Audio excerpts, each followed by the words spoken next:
Hello, everyone. My name is Phoenix, and welcome to Gamers for Peace, an initiative of Veterans for Peace. We're a group of anti war veterans and allies who are speaking out against military recruitment to kids in gaming and streaming. This is our new Monday, Mental Health Mondays, and where we'll be playing some games and talking about different mental health issues that affect our veterans communities. I'm really excited to do this.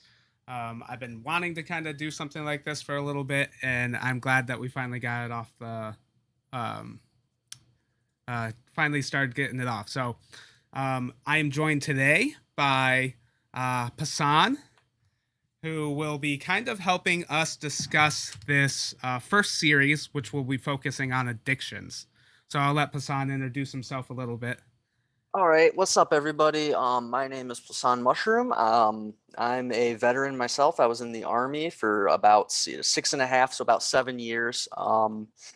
I deployed twice, once to Poland, once to Iraq, and I'm here doing this mental health podcast, as Phoenix said. The reason I chose to do this is because I'm kind of going through this myself, issues with addiction. So one, it helps me to talk about it, and two, I know as we'll talk about more, it's a big issue in the veterans community. It really is. We'll get Mm-hmm. more into that, but I just want to help other people. Maybe if help them avoid the same mistakes that I made, or if they did make those decisions, then kind of point people in the right direction. Or maybe you're thinking about, you have a problem yourself or something. How do you know? It's my hope that we'll be able to enlighten you on that and help you come to figure out what's going on. So I'm really excited to be here, and yeah. Yeah, I'm excited. So also too, we're going to be playing a game called Stranded Deep. Now, normally on Mondays we've been playing Valheim, which is another like survival game. I literally downloaded Stranded Deep yesterday and only survived 2 days. But tell me about this game a little bit, Justin. Like you're Okay. the one who suggested it. Yeah. So So I actually just learned real quick. I don't know if it's gonna make any issues, but I guess when it says multiplayer, it assumes that you're both on like the mm, same machine. So I don't really? know. Oh Yeah, yeah. I no. didn't. I just saw multiplayer, so I assumed it meant like, oh, you can meet up in a LAN. But we can. I mean, you can play and we can go along together or whatever. It's fine.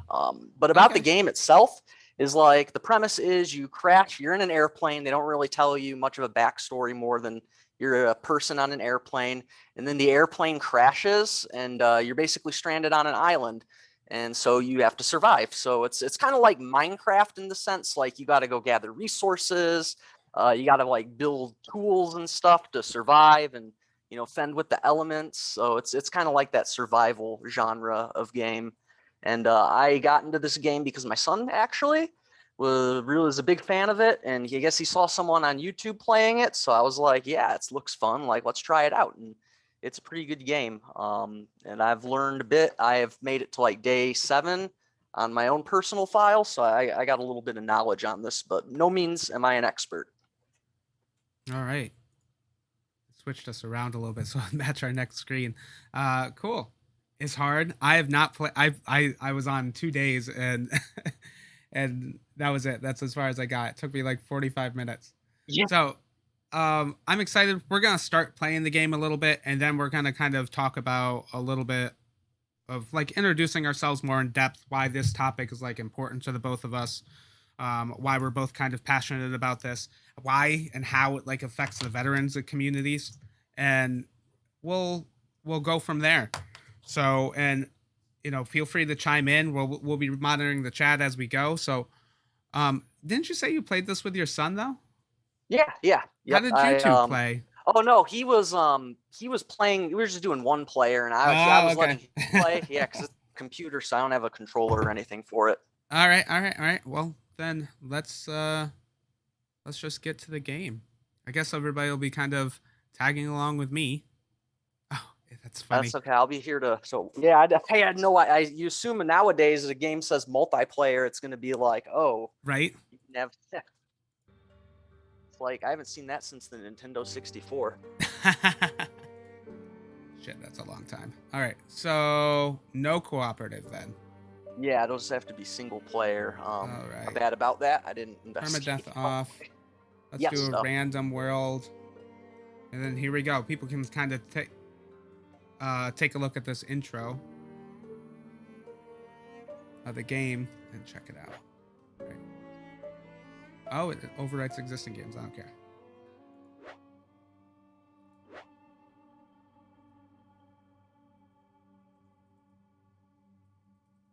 There we are. Okay, I got it pulled up here so I can follow Oh along with no. you.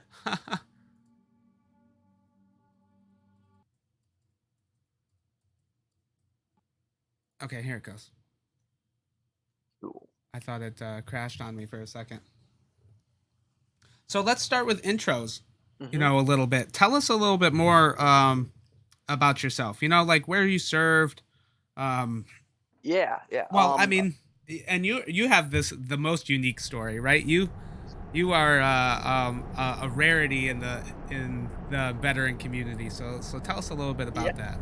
yeah, absolutely. So I joined in 2014 at the time, right? I had no idea. I mean, Hang I had an on, idea. Okay.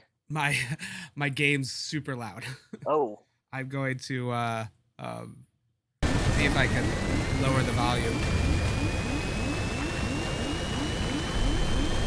I'm in the plane crash, so yeah. shit. Like it was like, I Yeah. couldn't hear anything from the game. I think it's the last loud point, really, because the rest is like you're on an island. Okay, so backstory, right? So 2014, I joined the Army. Before that, my dad was in the Army for 4 years in like the 80s, but he was an MP, a military policeman, and he was stationed at Fort Irwin, which, for those of the audience who might not be familiar with that, it's a big training area in the middle of the desert where basically the Army will do. It's the most closest thing you'll have to a like full on, like say Russia or China versus the United States kind of great grand World War III battle. But it's all training, so no live ammo or anything. But yeah, my dad was an MP there, so he was just kind of arresting drunk drivers and whatnot. He wasn't really gung ho about the Army, is my point with that. Oh All yeah, so right, yeah, you want to get the paddle there, and then I'm gonna turn down this volume a little bit more. yeah, There we go. I would say you can go and explore some of the boats that are kind of look like they're sticking, like they've sunk in. There you can find some like chests there that have good equipment in it. Oh, okay. Like these But over there. All right. yeah, just like that. You might have to go underwater a little bit, but Gotta take me so you through the gotta hold tutorial. E to operate in the life raft, and then yeah, you just go ahead, go forward there. But yeah, so my dad wasn't really gung ho about it. He was like, I did this to get a Camaro, you know, like with my big enlistment bonus, and I was like, I could use some money right now. Let me get one of those bonuses. So I walked into the recruiter's office, which was, and I was just like, hey, here's my situation, and also my wife at the time was pregnant, and then with the second child, and she had gestational diabetes, so health insurance, right? That's one of the Right. ways they get you. So I had a lot of these material needs, living in like cleaning carpets for like $11 an hour. It wasn't anything great, and I needed a job. Like I needed something to support my family, so I went and joined the Army, and ended up joining in the Signal Corps. So the Signal Corps does like radios and computers. My MOS, that's your job in the Army, they call it 25 Sierra. So it was a satellite communications systems operator maintainer. That's the fancy title, but basically we're like Dish TV for the Army. Nice. You get your video feeds, you get the internet, so the colonel can go on Yahoo Sports and look up his or her favorite team. But that's pretty much what I did in the Army, and now that doesn't sound too bad because a lot of the time, you got a pretty cush office job. You're just hanging out, making sure the systems don't go down. You're not really like an infantry person. But I want to make it clear, like, just because you join up as like a cook or a mechanic or whatever, right? You might think that, oh, I'm not the infantry, so I'll be all right. I'll just do my 4 years and get out of here. But like, nah, everyone's a soldier first. Like they tell you that from day one of basic training. Right. Um, so yeah, I went, and originally I was stationed at Fort Bliss, and then I deployed to Iraq in 2017. I actually left on New Year's Eve 2016. Oh yeah, those palm saplings, by the way, the fiber sleeves, you're gonna want to Yeah, get as many of those as possible. And they yeah. also come from the yucca plant. Er, Eventually, you want to plant one of those, but Oh, okay. I remember yeah. the last island I was on. That was part of the reason I like think I died. Is like I tried to venture to the next island because I ran out of those. Oh yeah. Um, yeah, it's you can eventually plant your own yucca plants if you they'll show you in the tutorial, but you can build your own little farming plot and then you can grow your own yucca. All right, But cool. 2017 deployed to Iraq, left on New Year's Eve, so technically 2016. You go to Kuwait.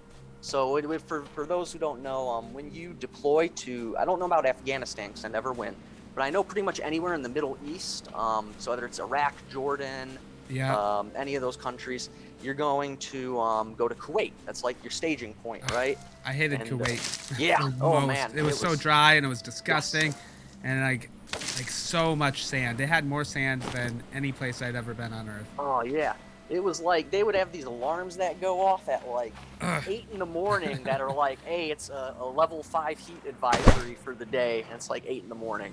Right. Yeah, Iraq was not much better either when it comes to the heat. But anyways, I was in Kuwait. You just kind of sit around and do whatever, and then 2 week for about a week or two, and then shipped to Iraq where I stayed for the whole 9 months, and then stayed there from January until September of. No, I'm sorry, excuse me, January until August, late August of 2017, and then go back to Kuwait for a couple weeks, and then come back to the States. While I was there in Iraq, I did not. I want to be clear, like I was not Rambo. I was not like rolling there, like going outside of the Right. base and patrols. But like what I did do, right, and what I did see was, believe it or not, America does most of its wars by drones nowadays. Right. So that's and those drones need internet obviously to pipe the video feeds. And what I saw when I was there, among other things, was just the way that some people would talk about like, so you have a lot of contractors over there who they I guess they don't pull the triggers. I guess it has to be a uniformed person who does that. But like the contractors operate it at every point up until like they need someone in uniform to actually fire the missile. Really? But Like they fly it out?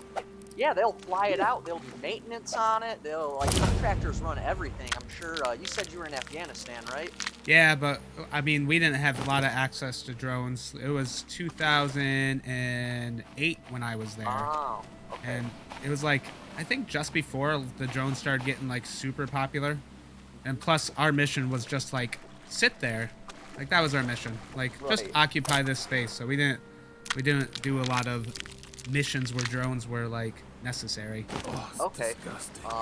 But I'm sure you still saw a lot of contractors. But I don't know where Oh you were yeah, at, but yeah, they run everything. Everything. It's a giant money-making scheme. yeah. But Like you have convoys out to protect the contractors coming in, but that's yeah, like your only mission was to protect the contractors that occupy this space, so they could like provide you services while you're there, right? Like yeah. so, it was just ridiculous. It was a circular feed, like Hmm. it, the contractors were only there because we were there. We were only there because the contractors were there. Correct. Pretty much, yeah, that's what it all boils down to. But these contractors, right? What I was trying to get at, those like contractors who were flying it and observing it and everything, they would like, I don't know if that was like their coping mechanism or what, or they were just sadistic, but they would be like, hey, come and check out this video. Like, look at this. It's hilarious the way this dude gets blown up. Like, look, there's his arm, like flying across the screen. That's messed So, up. yeah, I absolutely. And hated that's seeing that kind of shit. Like it was just like it just like turns your stomach, right? Like it's like yeah. that's a human on there, you know that, right? Like someone Mhm. died just now, Yeah, and I'm thinking the whole time, like, that's because of what I did, right? Like those drones don't fly without an internet connection. right? So at the time I didn't really think it out too much, but as I go on, so yeah, it was just the way the contractors talked about the drones, and there was a couple of nights where so we got like they call it a indirect fire and IDF alarm, not to be confused with the Israeli Defense Force, but indirect fire is like mortars, so like they got the tube and it's like and they explode, and we got those pretty much every night or every other night, but they would land like 90% of the time they would land like somewhere in the middle of the airfield or where there wasn't anybody, so you didn't even notice. But there was a couple nights where it was pretty bad, and we would just get like, it was just for like a solid 2 or 3 hours, just like chilling in the bunker while they're launching all the stuff at you. And it was terrifying. Like, I couldn't sleep for 3 days because every time I would go to sleep, like my body would just, like my heart would just almost, like it was triggering itself automatically. Like, and my body knew it was trying to go to sleep. And it would do that because it was like it's PTSD is what it is. But at the time, it was like, that's, you know, it fucked me up too. And so I got back in and there's a lot of other stuff, but I got back in 2017. Just seeing that kind of stuff every day, it messes you up in the head, right? So I remember so I've always been like a heavy drinker. I don't drink alcohol anymore. I haven't drank alcohol since the day I got out of the Army. But which was back in March, so it's about going on 3 months now. But so I was always a heavy drinker, and then I joined the Army, and the Army is also like, no matter where you go, like, people love to drink there because they can't use marijuana, they can't use any other substances legally. As I'm about to discuss, people still do that, but most people stick to alcohol, right? And so I was not a good environment for an alcoholic to be in. It's like the accepted coping mechanism often in the Army, right? Like, everybody expects you to drink.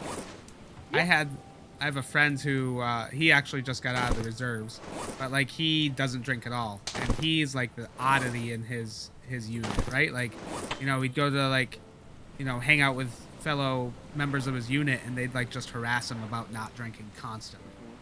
You gotta drop the coconut. Yeah, how do I drop it? Oh, so put it in your hands, so just like let go of the wheel. Okay. And then press the key. Are you using keyboard? Yeah. Okay, hit Q, and it'll drop it. Oh, okay. And then you hit it with a knife, and then you can drink from it. There we go. Don't drink too many of those, though, because you'll get diarrhea, and then you'll lose all your hydration. I didn't know that until it happened to me. But you can drop the coconut shell, and then you can chop it with your knife, and then it gets splits in half, and you can eat those as food. What? Yeah. I did not know that. But again, don't eat too many of them, or you'll get diarrhea, and then bad. Right. Okay. Now I need a palm tree. An axe.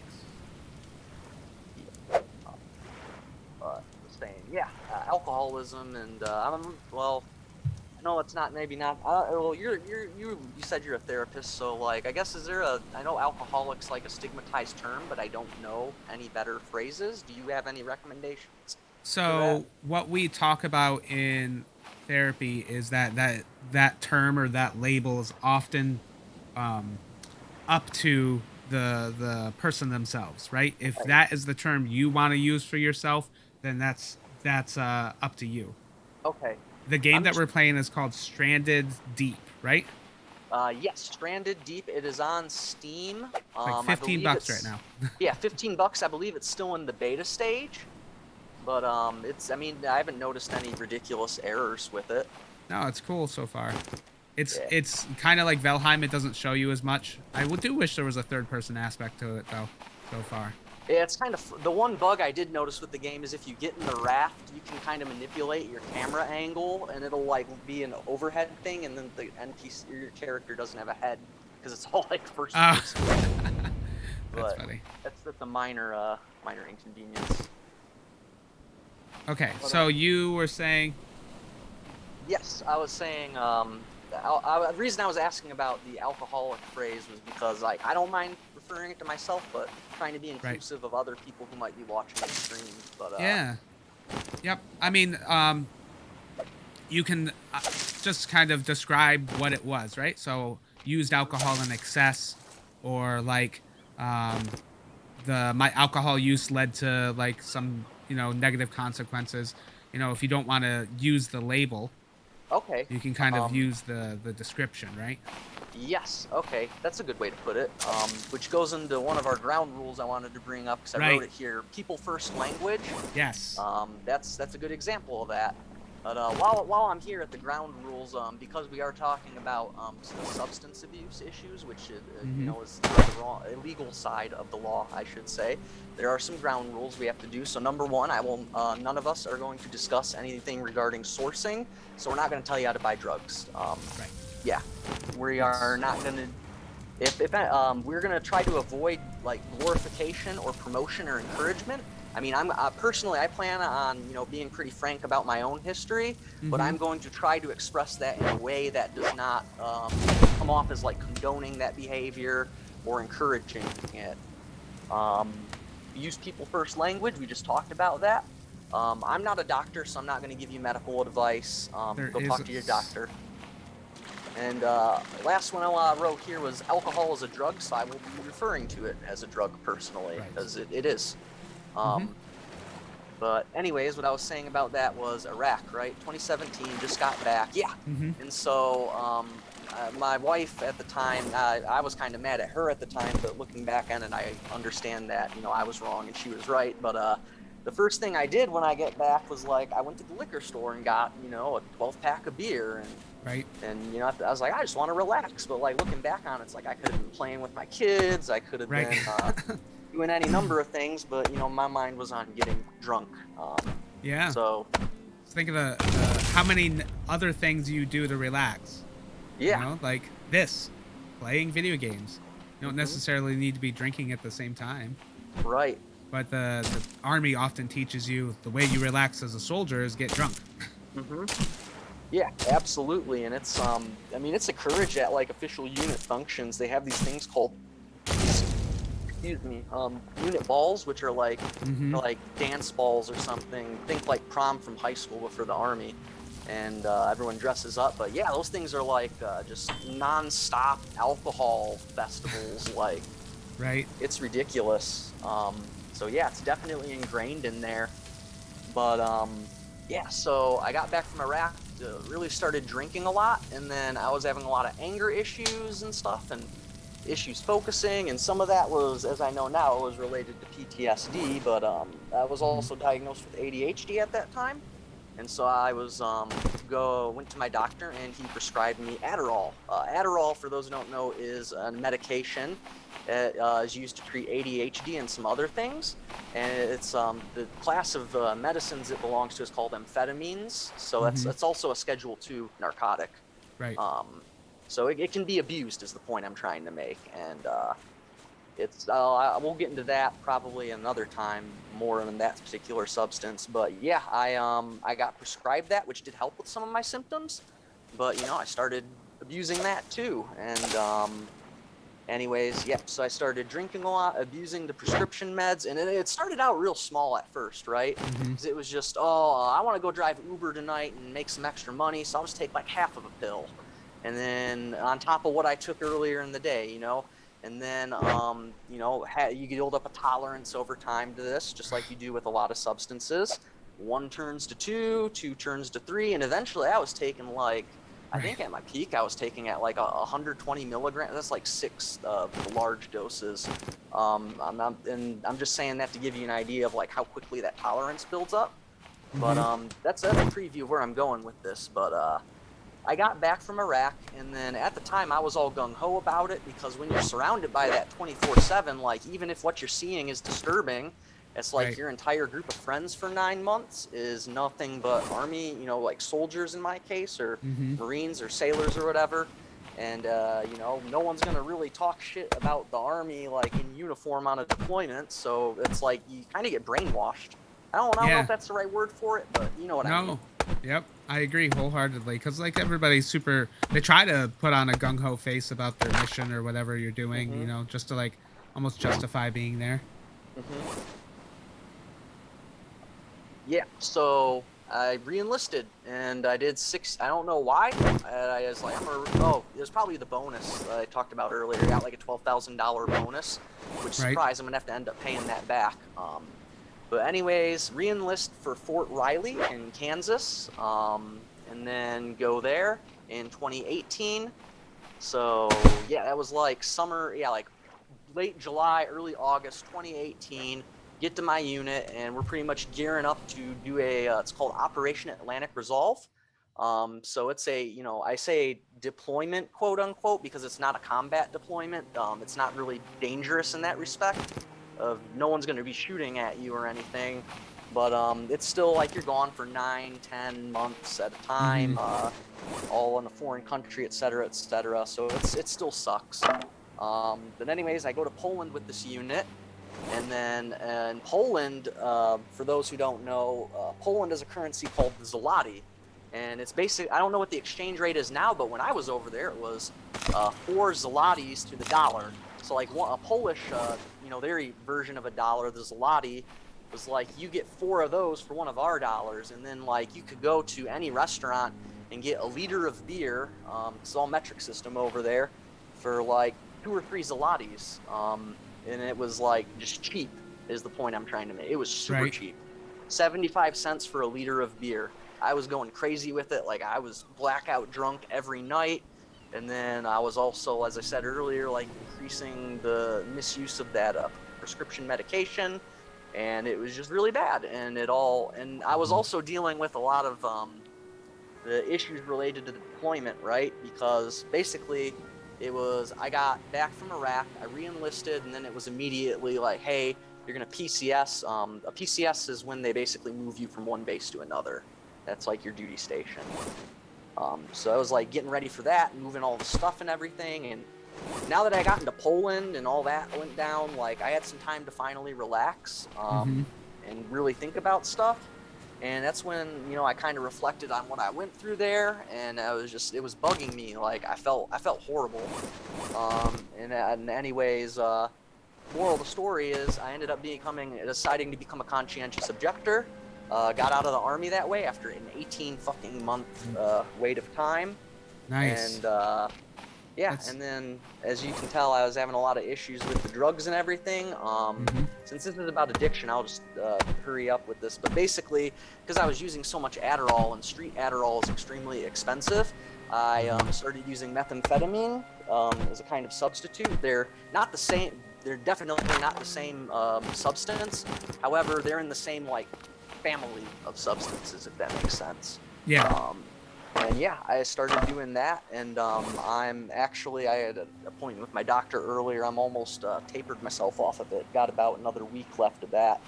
But that's incredible. That's my experience and where I'm coming from with all this. That's awesome. Thank you for sharing that. Like, it's one of the hardest things to finally like get comfortable enough to share something that like you are morally like you struggled with, and that like had such a huge impact on your life, and might have actually caused harm to those around you, and for you to actually be able to share that is just incredible, especially on live stream, right? Like where you got a whole bunch of people that you've never even met or don't even know listening in and taking it in, and hopefully your story and stuff we talk about is going to be helpful to a lot of other people as well. So yes, I'm glad you brought that up, because that's a large reason I'm here, like telling everyone this, is because I know for a fact I'm not the only. I mean, whether your substance, if you have a problem, I don't care what it is, it really doesn't matter. It's I'm not the only one who deals with this issue. So even if we don't use the same substances or whatever, like it's more or less the same problem. And I think that makes a nice segue to talking about the definitions of addiction. So before we get into that real quick, so I think I've mentioned this in other streams, but I am a mental health therapist.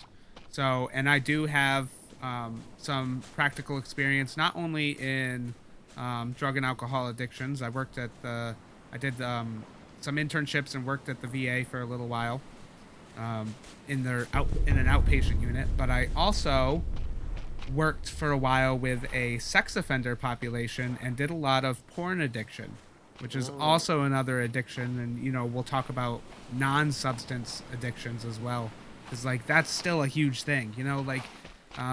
Even the old saying, too much of a good thing is bad, right? Like even though I'm playing video games, right, there's a video game addiction out there, right? Even though sometimes we might like enjoy going to the casino, there's a gambling addiction. So like it's about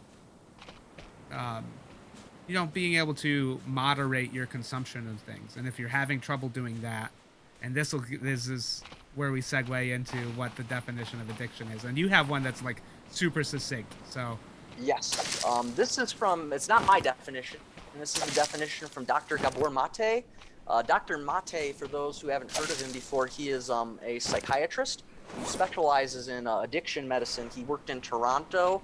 I forget what the name of it was, but it was like Toronto's version of Skid Row, where it's a lot of houseless persons, people who have mhm. substance abuse problems, just kind of like I don't know, like the population that people tend to forget about, and that's who he treated. So he has a lot of experience with this. Anyways, Dr. Mate's definition that I like is he says addiction is manifested in any behavior that a person craves, finds temporary relief or pleasure in, but suffers negative consequences as a result of, and yet has difficulty giving up. That is, Mhm. yeah, that's, I don't know, did you want to say anything about that definition that stood out to you? I I particularly like that definition because it was so inclusive about other things. So like as I was saying about the porn or gambling addiction. Oh wait, no, I don't want to do that. There's so many different things that we can become addicted to in this world, and it's not about the substance or the actual thing. It's about the behavior. It's about when we talk about it in therapy, we talk about activities of daily living, right? So, how is your obsession or your consumption of something affecting your activities of daily living, right? So, is it affecting your relationships? Is it affecting your work? Is it affecting the things that you normally enjoy? When you see those things happening, then you're starting to know, okay, there's something going on with this, right? I'm consuming too much of this and it's affecting my significant other. And so if you're noticing changes in your own behavior or the things that you normally do or enjoy, and like, you used to go out with friends and go golfing all the time, but you'd rather now sit at the bar, right? Those behaviors are where addiction really becomes the most problematic. Yeah, yeah, that's completely true in my experience. Like I said, I guess I'm suffer from the substance use problem, so I kind of have the perspective of the Hmm. patient, so to speak here. But yeah, I think it's really important that that definition doesn't say anything about drugs, doesn't say anything about alcohol, doesn't even say anything about substances. It says a behavior. Hmm. So yeah, it Exactly. can definitely be anything. And the other thing that Dr. Mate talks about is it like why are people addicted to certain substances? So let me phrase it with a hypothetical question, right, Phoenix? So Right. let's say tomorrow, hypothetically, I know this would never happen, but let's say the United States, every drug is legal. You can go buy heroin at Walmart. Are you going to go buy some and try it Hmm. out? I mean, you know, the mystery's there, right? So, like, Yeah. I think that's why a lot of people start, right? But not necessarily. I Yeah. mean, I could or I couldn't. I feel like most people would Right. probably say no. There are, of course, are people like me who would say yes, but that's the thing. Like people like me Right. are going to do that regardless of whether you can get it at Walmart or not, right? But just think of it like that. Hmm. Um, these things don't appeal to everybody, and a lot of people have maybe not like the perfect coping mechanism, but you know that a lot of people have coping mechanisms. So it's like it's basically trying to react to a trauma in your life. Right. And I think how this ties into the veteran community is because obviously war is traumatic. Hmm. One, I would say it's most traumatic for the civilian population who can't even defend themselves, and two, it's traumatic for soldiers and Marines and sailors and air people. You know, like it's yeah, it's traumatic and horrifying, and people see a lot of things that like no human being should ever have to see in their Right. life. So that's yeah, I'd say that's how it relates. Yeah. So, like, if you take example of like, I went on vacation last week. And if people don't know, I live in New York. They just legalized marijuana here. So I went on vacation to the West Coast and got to go in some marijuana legal states, seeing all the dispensaries and such. And a lot of people in New York are like really unhappy that it's now legal here because they're like, oh, everybody's just going to be high all the time and nothing's going to be done. And it's like that's not the case. There are whole states where this substance is legal and people choose not to partake, right? Like you don't the substance is not necessarily what the first draw is. Hmm. Often it's something else. Yeah, absolutely. That's how it. And here's another thing I wanted to bring up about it. Right, for some addicts or some people who have substance use disorders, it's almost like I call it self-medicating, right? So for my example, right, I have ADHD, like clinically diagnosed and all Mm-hmm. that. And so amphetamine products have been proven as a legitimate treatment for that. And I can say like 100% that those medications did help with my symptoms. Now, I mean, I was not using them as directed. I was, misusing those substances, and that's another story. But like, another thing that might lead to addiction, for example, is a lot of people who have like surgeries or they have some kind of massive injury. Mm-hmm. They're prescribed medications like OxyContin or Percocet or whatever the case is. Those are all opiate medications, and they're not trying to get high for fun or like they don't want to nod off because they think it's cool. Like they're trying to deal with their pain. And then it's similar to my situation, that tolerance builds up and eventually it Mm-hmm. becomes cheaper to use heroin or fentanyl or whatever. So in a lot of cases, it's like it's not fun. Like is the point I'm trying to get at. Like this, Right. being in the midst of an addiction, like maybe it started out on the weekends, you're having fun with your buddies or whatever, but like at a certain point, and I can say this from experience, you're using the drug not because you enjoy what it does to your body, but because what it does to your body is better than the alternative of stopping it abruptly. Right. Exactly. So part of that initial use or that initial foray into the substance or whatever the behavior is often precluded by something, right? A need that you have that is unfulfilled. Yes. There's a very famous study on rats. I don't know if you know about that study, right? Like, so they did this study with they had like the rat utopia with Hmm. the heroin water. Have you heard Hmm. about that study? Yeah, yeah, and they press the button. Yep. Right, and they pressed the button, right? And so this study, what the first thing they did was one researcher he took a rat, a single rat, and put this rat in a cage and like gave him the ability to just get his own like heroin water. So the rat could push the button a bunch of times and get as much heroin water as he wanted, and the rats would eventually, overdose and and so they concluded that that was because of the substance, how addictive it was. Hmm. What another researcher was like, I don't know, like you put one rat in a cage with nothing to do all by himself, right? So he decided, what if I put a bunch of rats in a cage and build this like rat mecca? Hmm. This rat the best place on earth for rats. And so he built this place and then did the same thing, provided this way for these rats to get heroin water.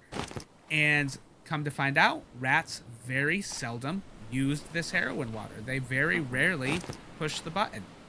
And often, and the conclusion there was because these rats now had connection. They had other things to occupy them. They had other people. They had well, not people. They had other supports, right? They said they had other things to do. And so they didn't need the heroin water. So when we Hmm. talk about addiction, often it's not the substance, but it's this lack of connection, right? This lack of community. Yes, that is huge, and that's Oh, by the way, those things out there. That's what I was talking about. They have the chests, and you can just pick up the chest, bring it back to shore, and then you can use it like your own storage unit. Oh, where these things? No, no, no. Go if you look. Yeah, see Oh, that there, those. that connex sticking out of the water right there. Yeah. Like you can actually go into those, and then that one. If you go to your left, this looks like a boat that was Oh, sticking I out. see it. Usually Yeah. there's a door. Yeah. See a chest there. Yep, and then you can just pick up the chest in your inventory, bring it back to shore, and then you have storage because Oh, sometimes the nice. tides will drag your the tides will shift, And sometimes if you leave stuff on the shore, like they'll drag it out and you'll lose it. Oh, okay. Um, but yes, community and addiction, that is what we were talking about. That's a big thing I remember from Dr. Mate's book, which is called In the Realm of Hungry Ghosts. If this topic interests you, I highly recommend it. It's very good. But yeah, that's what he said was like basically if you have like childhood, he focused more on childhood trauma, but he was like, Mm-hmm. you know, let's say you have like an abusive parent or something. Part of the reason you might be more likely to abuse substances is because, as Phoenix was saying, right? You form, instead of, because you don't have like a parental bond or a parental relationship, you sort of replace that, and the drug becomes your parental relationship or your Mm-hmm. social or romantic relationship you have with the substance, which sounds really weird. But like, if you think about it, you can see how some people like me might rationalize that, right? Like, well, at least meth is always there for me, right? Or drinks Right. are always there for me.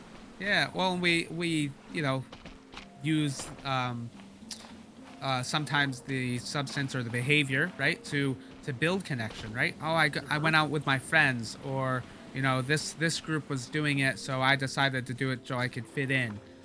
These type of things are real, right? Like we start Hmm. off like as a way to try and build that connection that we're lacking. Hmm. Yeah, that's definitely true in the army with alcohol. Like I Right. was saying earlier, they have all kinds of functions where that's the entire point is to drink. Right. Oh, I know. I lost. Oh, there. Sometimes on those yucca plants, they will grow like a little flower, and then you can Oh, take that flower. I think I just Yeah, picked one. yep. You take the fruit, and then you can build. It's like a farm thing. It's Oh, I like a saw farm that as a plot, and you tab. can plant it. Yeah, it's on the farming tab, but you need a hoe before you do that. Okay. So I think for hoe you need like a couple, like 4 sticks of twine, and then You like a got it like couple of. memorized. Yeah, yeah. It was Fruit hoe. Okay. Yeah, I can build that. yep. But yeah, relationships and that, and then let's see what else. Okay, the other thing that we wanted to discuss here was recovery, right? Because is Yes. it? Or did you want to hit anything before that, or? Well, like we discussed this a little bit. What does like recovery really mean? You know, Yes. and there's not really a definition, right? Like, so people like, often people say recovery is the cessation of whatever you were doing that was addictive, right? Hmm. So like you just stopped doing whatever you were doing that was addicted, and Yeah, that's recovery. yeah. That's But my experience. Not so right, much. right, yeah, because um, in AA they often have this term, they call it a dry drunk, Hmm. right? So White the knuckle it. yeah, they get through it, and they no longer use the substance, but they Hmm. actually continue all the behaviors that they used to do, Yes. right? And that still is is problematic, right? Hmm. And so, oh shoot, that's spoiled. Oh. Gonna get rid of Oh. that. Did I cook too much of it? I think I don't know the exact expirations for that, but I usually like to I eat it didn't as soon realize as I that. get it. Yeah, I didn't realize I had an expiration. Oh yeah, yeah. It's everything has an expiration. Same with the coconuts too. If you chop those off the tree, so be careful with that. Oh, okay. Huh. Oh, and the other thing with the coconut shells is you can use them if you get like poison because they have sea anemones that are floating around, like the little spiky starfish things. Save coconut shells because you can use those to make like the antidote, along with some of the plants you find laying on the beach. Hmm. I better eat that before it goes bad. Yeah. But we were saying, Right. So it's not. Yeah. So what defines recovery, or how do you define recovery? yes, And okay, that's a good one. yeah. I'm sorry, were you done talk? I didn't mean to No, I'm interrupt you good. there. I'm good. Okay. Go. Recovery, right? So I'm sure most people in this chat have probably heard of AA or NA, Alcoholics Anonymous, Narcotics Anonymous. Mm-hmm. They call it like a 12-step program, and uh, I'm just gonna be blunt. Like, 12-step isn't that great for me, but if it were, like, I'm not trying to discourage anyone from it. This is just my opinion on it. And Right. it does work for many people. And if it works for you, like that's what matters at the end of the day, right? So Right. I just want to be clear. This is my opinion on it. I'm not trying to like trash the program for it. If it works for you, it works for you. But with all that said, 12-step programs are like complete sobriety, right? It's like Phoenix was saying, not only are you're not just white knuckling it. It's like, in reference to like, oh, you grab something so hard it turns your knuckles white. It's like, oh, I'm trying to focus on not drinking so much. It's like my knuckles are going white. That's why they Mm-hmm. call it that. But or dry drunk. But not just being a dry drunk, but also like getting to the root of the underlying issues that drove you to drink or use substances in the first place, right? But some people take this mentality too far. I've never experienced it, but I've heard of it from others who have. Is that they kind of take this extreme puritanical approach, and this isn't true of all 12 steps. It's just certain people who believe in that. But some people who do attend these meetings will try and tell you, like, say you're prescribed a psychiatric medication like Zoloft or something, right? They'll try, oh, Zoloft is a drug, and yeah, you're not clean because you're using Zoloft. It's like, no, that's bad. Please don't quit your psych meds. Right. Yeah, without Yeah. without a doctor's approval. Yep. But Yeah. I'm sorry. Go ahead. No. And like you say, not the bash 12-step programs, because I've seen them be very successful for a lot of people, right? Hmm. But and I think what this is ultimately leading to is this idea that recovery is what you kind of determine, or what the person kind of determines recovery to be. Yes, agreed. So as I said this at the beginning of the stream for me personally, but I'm tapering myself off of my substance of choice, and so if you go to a 12-step program, they'd say, oh, yeah, you're not. I mean, they would welcome you to the meeting, but they'd be like, you're not really clean until you're 100% off of it. But Right. for some of these substances out there, like the withdrawals can range from like mild to, in the case Mm-hmm. of alcohol and benzodiazepines, right? So benzos are like Xanax, Ativan, Lortab, like that kind of thing. Um, so basically, those medications and alcohol, like that can kill you. You can die from it.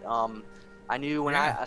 I went to rehab, the Army's rehab program. They call it SUD, or what is it? The name escapes me right now. It's part of the SUDC, but it was intensive outpatient, which is like Mm-hmm. a step down from, you go to the hospital and like that's where you're at all day, but you're not inpatient. You get to go home at the end of the night. Right. So it's a step down from inpatient. But when I was there, I was the only drug user. Everyone else was there for alcohol. And some of them were like, yeah, they had to straight up like be medically supervised 24/7 when they were detoxing off of it, or else they would have had seizures Mm, and died. So it can be very serious. yes. Yep. And even if it doesn't kill you, like I know with meth, what I have experience with and amphetamines is it's not going to kill you, but like you're just going to be so tired that you're Mm-hmm. just going to be non-functional. The first time I came off of it back in September of last year, it took me about a solid week where all I did was sleep. I didn't eat. I didn't really shower.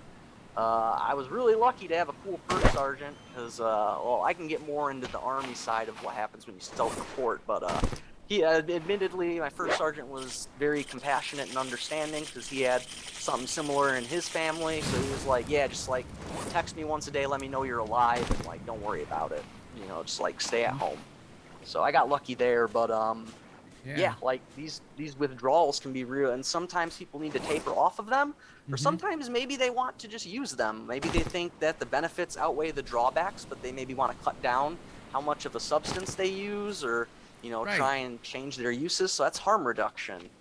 Right. So let's get into that a little bit. As I was like talking earlier, right? So when you're when you are using to excess, it's often the behaviors that become problematic, right? So it's the things that you're doing that are having an adverse effect on your life and the lives of those that are close to you, right? So that means, like, if you're continually being late to work or something like that, harm reduction.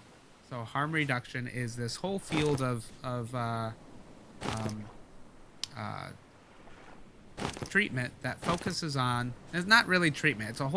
It's a philosophy. It's a way of approaching substance use in the point of like, well, let's just mitigate the risk of these adverse things happening, right? Let's try to reduce the harm that might be happening, right? So, um, if that means like, I don't want to quit like maybe drinking, but I want to like make sure maybe I'm only drinking on holidays or maybe like just on the weekends, right? So that way it's not interfering with work.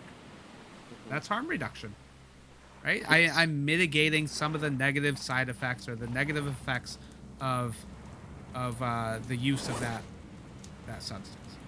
Yes, that's now some people have an issue with it because they believe that it's like, oh well, we're encouraging drug use and we're encouraging dangerous behaviors. And to that I would say it's like I said earlier when I brought up that Walmart question, right? Like people like me, the ones who are predisposed to go, who would, I'm gonna go try heroin, it's at Walmart, like Right. people like us, we're going to do that regardless of whether it's illegal or legal or Right. like whatever. So you might as well just teach us how to do it. And I want to be clear, like harm reduction, there's certain things like, I don't know, using injectable drugs that are inherently a risky activity, but Mm-hmm. there you can make that a lot less Go check risky this than out. normal. You know what I mean? Yeah. Yep. And there are tons of programs and organizations out there that show people how to maybe like do some of these things safely. One of the more controversial harm reduction programs, of course, is like needle exchange programs because people become confused that like, oh, you're encouraging it. Well, in actuality, it's a cost saving measure. If you think about needle exchange, so needle use is one of the main ways like um, uh, infectious diseases and things are transmitted. So when the AIDS epidemic happened in the 80s, they were like, wow, like, why are all these people getting AIDS? And more often than not, it was from sharing needles. And if you think about the cost of, treating somebody who has HIV versus how much it costs to just do a needle exchange, it's actually a lot cheaper. So a lot of these harm reduction programs will actually save us money. Hmm. Uh, if you want to take like a very capitalist point of view of that too. So that's why I like that's my argument for people that are worried about like the fiscalness was like, why would I spend more money on that versus the recovery? Well, we're actually saving money in the long run. Yes. I want to be clear. We're not going to discuss anything like how to clean your syringes or anything because I Right. feel like that would violate Twitch terms of service. But I believe, Phoenix, what we did discuss is if I link some resources for Yes. individuals, I can do that. And if you Yes. have any questions, you can always message. I'm in the Gamers for Peace Discord. You can message me. I'll leave Yeah. it, but I'm going to throw some links up here. First Okay. one is tweaker.org, and that's kind of centered around gay and lesbians, like the LGBT population, because using meth is a huge, is a huge, Mm-hmm. I don't know what the word for it is, thing that goes on in like gay and lesbian dance clubs and stuff Mm-hmm. for a number of reasons. But this website I just linked, if you happen to ever, be addicted to Oops. methamphetamine or use it, please read that website. It's going to tell you ways to reduce harm with it. The other one that I'm going to link to here in a minute is a website called Dance Safe. And what Dance Safe does is they offer drug testing kits. So there's a number of Oh, them. okay. Um, well, there's a number of them. You can read more about it on the website. I don't want to risk violating terms of service, so I'm not going to go into how to use those, but it is on the Dance Safe website. And please, for the love of God, like if you're buying drugs, whether it's wherever you're getting them from, right? Please test your stuff. Like pay the extra money, get the kit, Yeah. because one of the main killers out there for overdoses is fentanyl, which is Mm-hmm. a super potent. It's stronger than heroin. It's an opiate, and for whatever reason, it's getting mixed in with the drugs. I don't know why, but it is. And these things that you can get from the Dance Safe website, they give you instructions on how to use these chemicals that will tell you if there's, for example, fentanyl in your whatever you purchase. It could save your life or someone else's life. Yeah, in New York, where I am, they were actually starting to even find fentanyl in some marijuana, Hmm. and so like that's scary, right? Like that is we. You don't know where it came from. You don't know if it's been tested. You know, it's this. You know, you just get it in tiny bag, right? So it's Yeah, like you don't know. It's not FDA approved, right? No one yeah, tested you it. can't eyeball it either and say, Right, oh, this is a big crystal. I'm gonna guess it does. I mean, there's any number of chemicals that look like a right, crystal. So yeah, you really don't know until you test it. right. Um, what else? So those were two. I don't know if anyone else knows any resources. I would be happy. Those are the two main ones that I use, though. Yeah. Well, let's talk even maybe a little bit more about like harm reduction, Hmm. because that still might be confusing to people. So Okay. when you say harm reduction, Hmm. what do you what do you what do you think that means, or what are you referring to? Okay. Well, let me start out by actually flipping that and saying what it's not referring to. So I want to be Right, abundantly clear. Like when I talk about harm reduction, I'm not trying to encourage anyone listening to the stream to go out and buy some fucking meth or heroin and do whatever you do with it. Right. I'm not trying right, to encourage that. What it is just kind of, to me, it is acknowledging that there are certain people like myself who are more prone to indulge their curiosities and whatever and go out and use substances, right? mm-hmm, And so given that, it's like we don't want, we don't want people to die. So it's really, to me, it's just acknowledging reality as it is rather than pretending like, oh, drugs are bad like we've been doing since the 70s, which hasn't worked clearly. um, right, I just see it as like viewing reality and accepting it as it is, and from there then it's too easy to just go ahead and like teach people how to do things in such a way that's a lot less likely to kill them. mm-hmm, yeah, and yeah, and harm reduction, like I was describing earlier, it doesn't have to be like the needle exchange program. Harm reduction, if your therapist or if someone's working with a counselor takes that approach, often it's like it is this approach of not demonizing someone just because they use a substance, right? Yeah. I drink alcohol. Would I demonize someone because they drink alcohol? No, it doesn't make any sense. Um, and it comes with that understanding that using to excess any substance or any behavior is often because something else is going wrong, right? There's something Yes. else. There's another need that's not getting fulfilled, right? Some sort of need for connection, some sort of need for belonging, some sort of need for validation, some sort of need for like even just coping skills, right? Like how, especially military people, right? So Hmm. it's not like the military teaches us coping skills when we're in basic training, right? It's like here's how you here's how you cope with seeing your friends get shot at. No, they don't do any of that kind of stuff.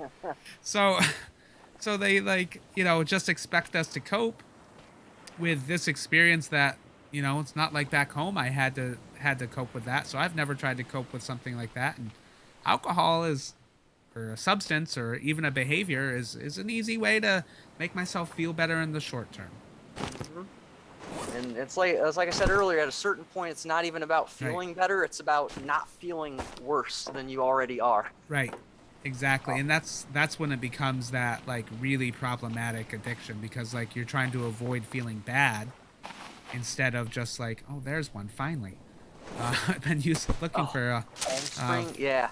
yeah, these fibrous leaves, like you like I know they're cannot. like the hot commodity. They are. Did you build the hoe yet? Because you should. I'm working on it. Okay. That's I was why gonna I say the needed it. farm. Yeah, the farm is key. Um, it also doesn't hurt to go to other islands too if you run out here. But and I know, I think for the palm plants they're on a 1 to 2 day respawn cycle, and then I believe Oh. the yucca trees are 3 to 4 day if I'm not mistaken. Oh, I never even got that far. So Yeah. I'm thinking like they don't respawn at all and I need to Oh get no, they going. do. They do. Yeah, a lot of stuff will respawn like the rocks and all that too. Oh, and then the aloe plants, you can use those to because I saw that you were sunburned on your walk. Yeah. Um, Doesn't the water cool you down? if you go underwater, yes. Okay. But if you're gonna be making a day trip across the ocean to another island, yeah, it's going ever so slowly. And I believe if you sit in shade, like off from the trees on your island, that works as well. Oh, is that what the platforms are for? Like, I don't No, know the what. platforms are for, so like remember I was telling you about those chests earlier? Uh-huh. One, anything you put on a platform is not going to get sucked away by the tide or animals or whatever, right? And then you Oh, can okay. also use the platform as a foundation for a house. Although I don't think you'd want to use a a stick foundation of a house. Right. That makes sense.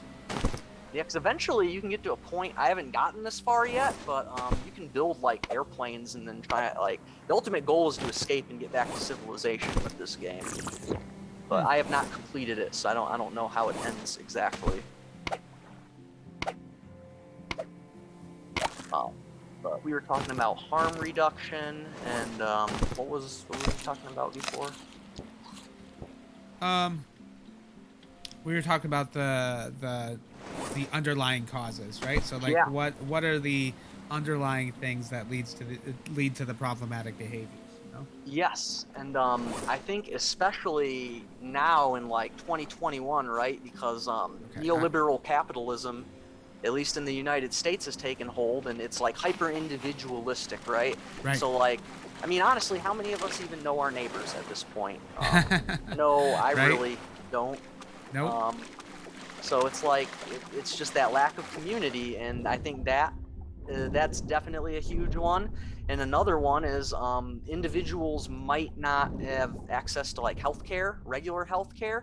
So maybe they can't afford a psychiatrist or there's not one in their area.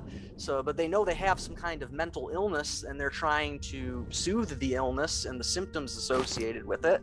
So they start using substances. And it's also my psychiatrist was telling me she's treated patients where she diagnosed them with bipolar, for example, got them the medications they need for that, and then like boom, went away instantly. They did not touch alcohol after that. Right. So it's like sometimes that can also be the underlying issue. Yeah, more often than not, there's a co-occurring disorder. So, like, there's something else going on that leads to the substance use, right? Let Yeah. it be mental health or social aspects, right? Yes. In veterans, more than likely. So, like, even more than likely than general population, veterans have a co-occurring mental health thing. So either it be depression, anxiety, or more often PTSD. There is a co-occurring thing. So like a lot of even substance treatment will focus on the other aspects of it, like not just focusing on the substance use, but like also the PTSD. You know, if the thing that I'm using is giving me the relief from the PTSD that I'm looking for, then why would I stop using the thing? But if I can reduce the PTSD, well, then I don't need to use the thing anymore. Right. Yeah, it's exactly that's exactly right. It was okay. I wanted to kind of loop back and talk more about the recovery aspect from a patient's perspective, just in Yeah. case there's anyone who might be apprehensive or have questions about that, because I know I did. Right. So to go back to my history, right? Basically coronavirus is another one because everyone's locked up in their houses, right? Nothing to do. The Isolation. whole yeah, it's isolation. So that also boosted drugs up a lot in just the general population, to include veterans. And so that was kind of when it took off for me, and that's when I like when coronavirus popped off. That's when I made the transition from pharmaceutical Adderall to God knows where it was made, meth. That was kind of what pushed it over the edge for me. But I had some issues with, I'll just say I had some issues with law enforcement. I'm not going to get into that, but that's kind of what prompted me, like, okay, I need to do something, right? Like, if I keep going in this direction, if you ever go to an AA or an NA meeting, they'll say, the end result is always the same: prison or death, right? So I was definitely on the prison route at that time, but anyways, I went, and when you're in the military, obviously you can't use any substances, even marijuana if it's legal in the state you're in. Oh, You shoot. still can't use it. Sardines. Well, I thought I could cook them. but that did Uh, not happen, I think you and I just put beat out my them. fire. Oh, uh-oh. But yes, so I was saying in the military, I know every branch is different. I can speak to the specifics of Army, but I'm sure it's similar elsewhere. In the Mm-hmm. Army, obviously not allowed to use drugs, but they have what's called a limited use policy. So that way, if you're in, whether it's I don't know, I'm not going to say anything about National Guard because I didn't do that, but Mm-hmm. active duty side, I can tell you that if you self-refer, you go to your command team like, hey, ma'am, sir, I got this drug problem, I need help. You're not going to get kicked out. You're not going to get I mean, you might get kicked out on a med board, but it's going to be an honorable discharge.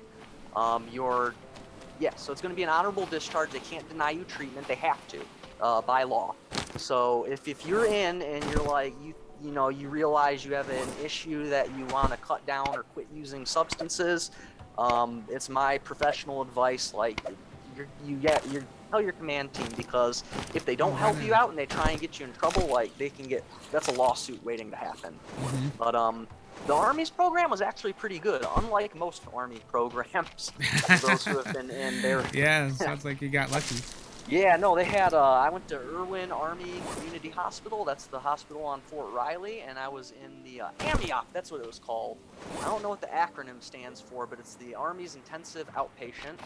And it was pretty cool. While I was in for it was about 6 weeks. So I self-referred on a weekend, and then that Monday I went in and did all the initial intake. You like speak with a psychiatrist, and they ask you your substance history, how often you're using, so on and so forth, and then they'll rate you on a scale.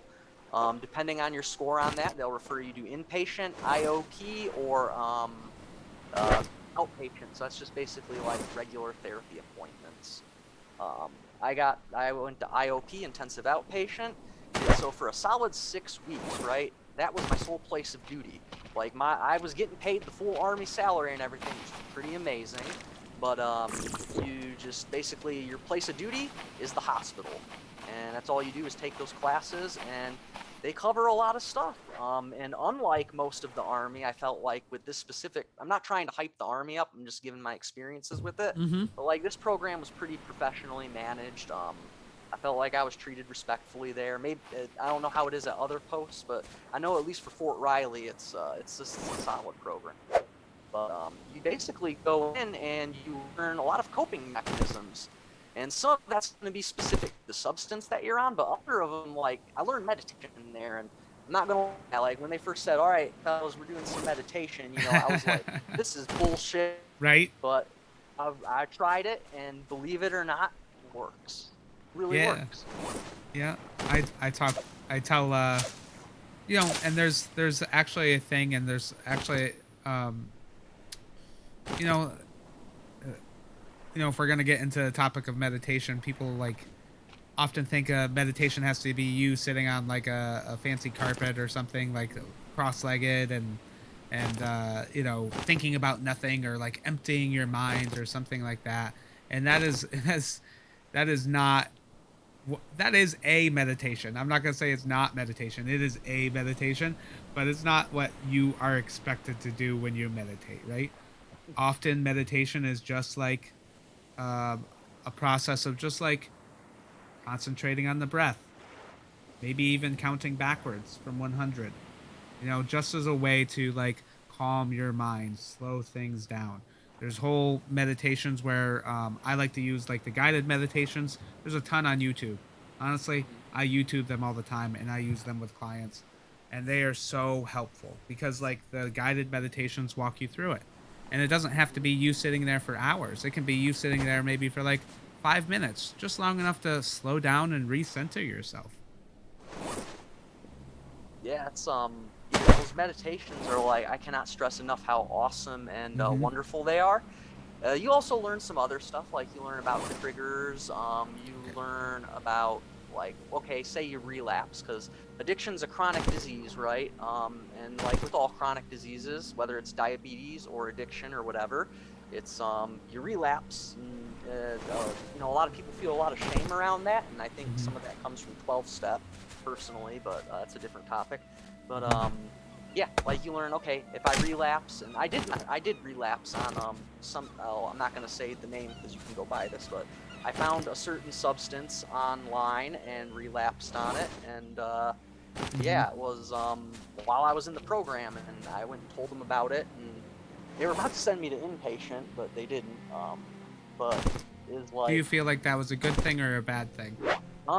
At the time it was a good thing. It's just like being a parent and all that. I'm a single parent, so my kids spend little. I'd say like it's like a 60-40 split. They spend about 40% of the time with me.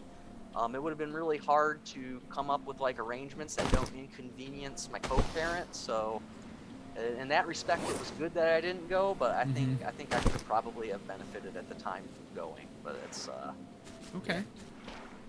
But yeah, so then then basically they teach you like there's no shame in it. Like obviously you don't want to encourage people to relapse, right? But if you do, it's more important to focus on like at least the way I see it is like not the fact that you messed up, but like a lessons learned. Like okay, I did mess up. I can't get over that, but like let's take a step back and look at like what was really causing me to this to happen.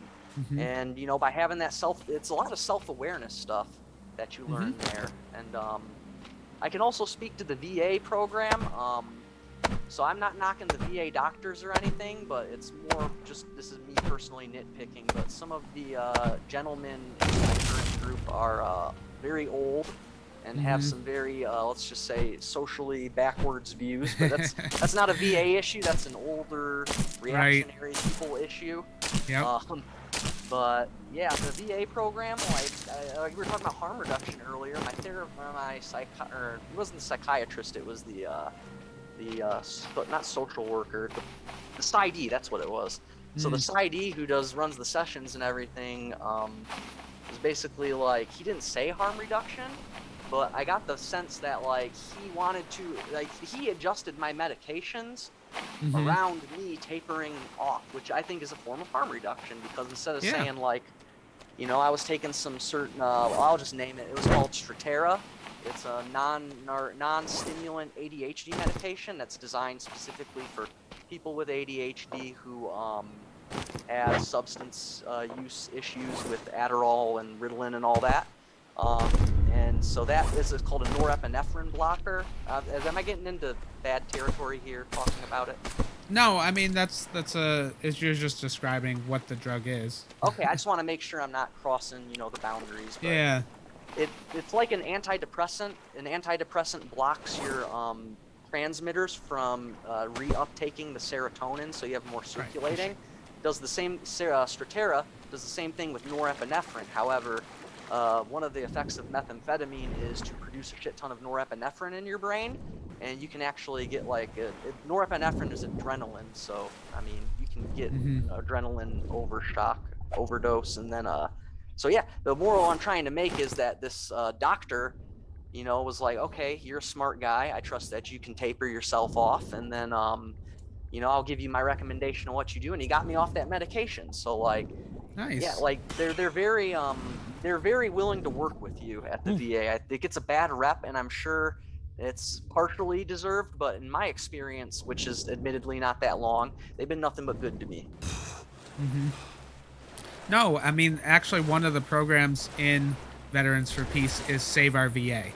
So one of the initiatives is this recognition that there's been a big push to privatize a lot of what the VA Mm-hmm. already does, and frankly that I think will cause more problems in the long run. So I get VA care. I'm very happy with the VA care. Actually, I'll be getting a hip replacement this winter. Um, Ooh, yeah, I messed up my hip a long time ago. yeah. But they hooked me up with a hip replacement, so I'm getting that done. And honestly, I've been pretty happy. Can you kill these? Like, it's Which sad that I ones? saw a turtle and I was Yeah. like, can I make soup? The Like, crabs now. Oh, you already fought the crabs. You got to look out for the sharks and I the saw giant one. crabs. And then That's I'm told I was reading about the game. I haven't seen them yet, but I guess there's bosses that you can fight, hmm, like giant sharks or something. I don't think okay, you're gonna take it down with a fishing spear though. right? No, Yeah, but you gotta yeah, look for buoys though, but those are like sometimes they'll sink, and then you can use those to construct stuff. But I've enjoyed this game so far. Like it's very similar to Valheim. Doesn't give you like the tutorials, doesn't show you how to do much, and is mhm, very like open world, which I like. Oh, what are these barrels? I think it's just decoration. But But yeah, if you go in it some of those, highlights.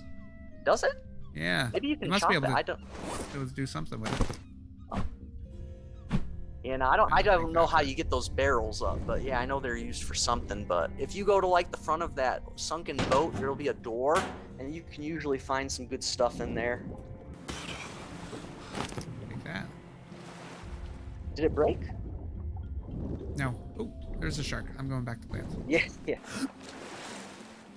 My son likes to play on the no sharks mode, so I'm not Uh, too familiar with how because there's he a gets whole no sharks frustrated. mode. Yeah, yeah, you can turn off wildlife aggression and no sharks. Hmm, I was like, all right, dude, we'll play no sharks, whatever keeps you happy. But right? yeah, no, VA is very good. I'm sure it differs from place to place, but Mm-hmm. my Yeah. experiences have been good. Yeah, so far, same. My experience has been very good. I very much enjoy what I can get there, and um, yeah. So I think this is a good point where we can start wrapping things up, and let's talk Hmm. about like where this is going. So like we gave like a really good introduction. We talked a little bit about our stories. Hmm. Where is this series gonna go? So what I was thinking with it was kind of now we talked about the general broad strokes of addiction. I think a good way to organize it, and by all means in the chat, if you have an idea, feel free to share that. But I was thinking by substances, and Mm-hmm. I know I can personally speak to alcohol. I can personally speak. I mean, I've pretty much done everything at least once, but like the ones I have the substance issues with are amphetamines and alcohol. So I can Okay. personally speak to what it's like to go through with those, and kind of what we would get into with more specifically is like I guess like the unique little problems associated with each substance, and then maybe get into some substance specific harm reduction things. For example, Mm-hmm. I think it's called naloxone, the Mm-hmm. Narcan spray. Yes. You use that if you use heroin, but that's not going to work if you use, I don't know, cocaine or something, right? Right. So kind of getting into specific things like that with, again, while still respecting Twitch terms of service and whatnot. Mm-hmm. Yeah. And I think that's important is like that we will be focusing on that harm reduction piece. And so if you are listening to this and you're like, yeah, I think I might have some sort of or I might be struggling, or like, yeah, what they're saying like really resonates with me, I encourage you to reach out for help, right? So like we have a great Discord community, but also reaching out to help to a professional. You know, Yes. there are I know there are a lot of bad therapists out there, but I also know there are a lot of good therapists out there. And the good ones, if they don't know how to help you, will find a way to help you. They'll find someone that might know more about them, about whatever you're going through, than they might. So, Yes. the good ones will point you in the right direction. And if you don't have access to like a therapist or whatever, can't afford it, whatever the case is, you can always, I can link in fact, I'll do that right now. There's another Discord server called Recovery Underground, and it's basically 7 days a week. They have NA style meetings. They're not directly affiliated Mm-hmm. with the program, but it is in that general realm. And they also talk about mental health and stuff on there. And it's absolutely free. You just join the server, which I linked That's here. awesome. And yeah, 7 days a week, twice a day. That's incredible. I want that link later. Yep, it is. I'll DM it to you, but it's there in the Yeah, chat I appreciate for that. everybody. Yeah, I'm definitely gonna use that. Yeah, so let's kind of start signing off a little bit. Um, let's go back. My thoughts about this game so far, right? So I like this game. I do recommend it. Like you should definitely check it out. It's worth like $15. Like Hmm. I've had an hour of enjoyment. I've been really into it, but it's also like this semi meditative, right? It's like it's not intense. So I'm not like freaking out and getting really jumpy. Hmm. There was I the population I work with now is mostly college age, and so video games are a big thing. But I've had like, some students that they'll come in and they're like really struggling in school, but it's because they're spending so much time playing video games, and they're at the point where like they'd rather be playing video games than doing their schoolwork. Um, and so harm reduction for them might be just like, well, what video games are you playing?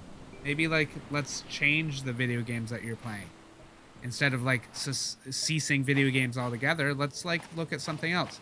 And this game is like it's very like chill, slow paced, meditative. I mean, like in the past hour, I haven't encountered anything that's made me super jumpy.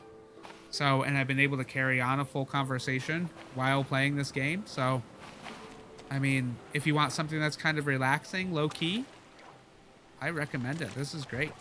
I think if you like Minecraft as a general rule of thumb, you will enjoy this game a lot. Yeah.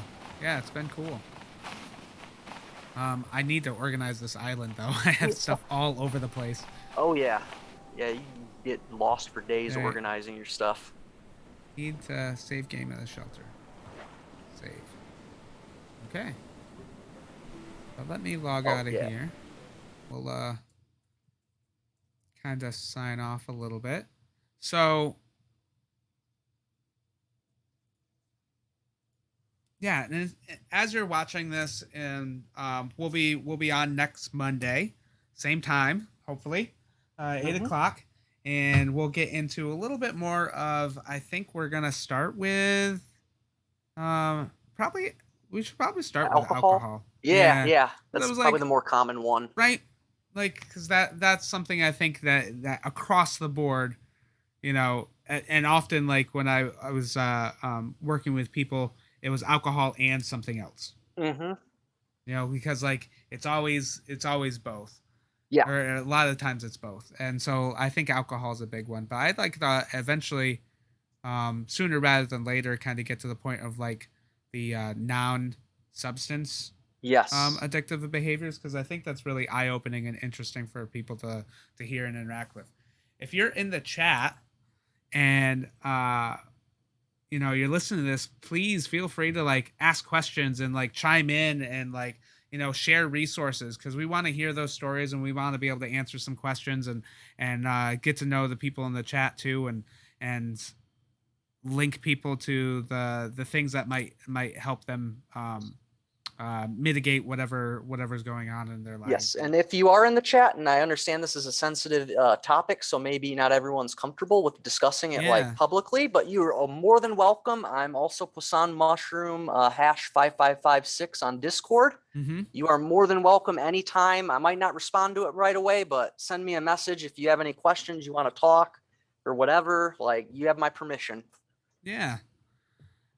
So we'll see you again here next week. We'll start talking this conversation a little bit more about alcohol, and we're gonna turn this into a little bit of series until kind of it's done. And then my hope is that Mental Health Mondays will start tackling different issues. There's a lot of different things that we can cover, from like insomnia and PTSD, and talk about different ways that people have made strides to recover and make changes in their life that have been beneficial. So I hope that we can even bring on more guests, and we'll even do different games too. So I don't know if we'll stick with what was this one again? This game? Stranded Deep. Yeah. I don't know if we'll Deep. stick with that because Hassan didn't get a chance to play it even, or I don't know if you were playing your own version, but no, I was following along, but yeah, that was my Yeah. fault. I thought So- multiplayer meant LAN. but we'll change it up. We'll Yeah. but we'll keep the same theme of this Mental Health Mondays, but we'll change up the game, I think. So thank you everybody for coming to check us out. I hope to see you next week. Do you have any last minute words for our viewers, Basan? No, I think I covered everything. Just if you think you need help and you're in the army or military, just don't be afraid to reach out. That's my last words. Yeah, exactly. Military, civilian, veteran, please reach out to a professional. There's so many resources out there. Hassan linked a few in the chat, but there are a ton of different resources, especially through the VA. And I highly just recommend the even just the SAMHSA national hotline helpline or phone number. We have kind of similar to the national helpline for suicide. There's a national helpline for substance use, and so if you really find yourself struggling, please reach out. I just put the link in the chat. There is help. There are resources out there, so please reach out. All right. Well, thank you all. See you next week, and catch later this week. So what else does Gamers for Peace got going on? So tomorrow is Rocket League. Catch Rocket League in the evening. They will be having a Rocket League practice. Wednesday, I think this week is D&D. Right? Deep Thought Galactic was last week, so D&D is this week. This Thursday is our Thelma Circle. So I'll be back for that. I missed the last one. And then Friday, of course, we have our Military Ad Slam and FPS Friday. So if you enjoy FPS games, please check that out. They always have a great topic. Last week they had a guest speaker. So I don't know the topic this week, but you can check that in the Discord. And of course, catch us on Sundays for our community game night. I know Left Flank Vets joined us last Sunday, and so I hope we get to continue that relationship and keep having people on. All right. Well, thank you all, and have a good night.